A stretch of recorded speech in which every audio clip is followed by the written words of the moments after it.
Guys good morning. চলে এসেছি আজকে নতুন ভিডিও নিয়ে। আজকে আমার ক্লাস আছে, তো তার জন্য ব্যাগ, আর ঠান্ডা লাগছে তার জন্য জ্যাকেট। তো চলো আজকে কী হয় দেখা যাক। হ্যালো বন্ধুরা, চলে এসেছি দোকান।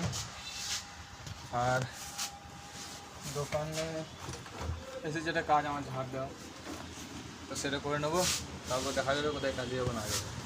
তো এখন চললাম একটা কাস্টমারের বাড়ি। এখানে একটা গিজার দেখার জন্য বলছিল। এই বাঁধি লাগিয়ে দেন কাকা, আবার তাহলে ঘুরে দিকে আসতে হবে। বলছে এটা একটা গিজারের মতোই কাজ করে, গরম জল করে, ইনস্ট্যান্ট গরম করে এই জলটা, সেটা এটা এখন দেখবো। তো এখানে ওটা দেখার পর একটা মাল খারাপ আছে, তো সেটা এখন খুলে নিয়েছি, সেটা আমরা লাগাবো যদি মালটা পাওয়া যায়। আবার তখন চললাম দোকান দিয়ে গেছিলাম, তো আজকে একবার দেখে গেলাম এসিটা ঠিক আছে কি না। দেখছি ঠিক আছে এসিটা। এখন আমি যাব লাভপুর, ওখানে একটা কাজ আছে মাইক্রোওভেনের, তো সেটা দেখার জন্য যাব। চলো দেখি। এখন আমি প্রান্তিক পেরোলাম, এখান থেকে আরও মোটামুটি 20-25 কিলোমিটার বটে মনে হয়, যাই না মাত্রটা। চলো দেখি কতটা হয়।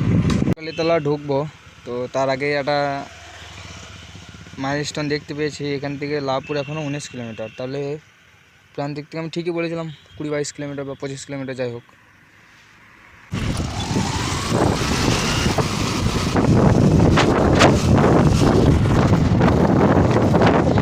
ওই পাড়ায় লাভপুর, আর লাভপুর আমরা পৌঁছে গেছি।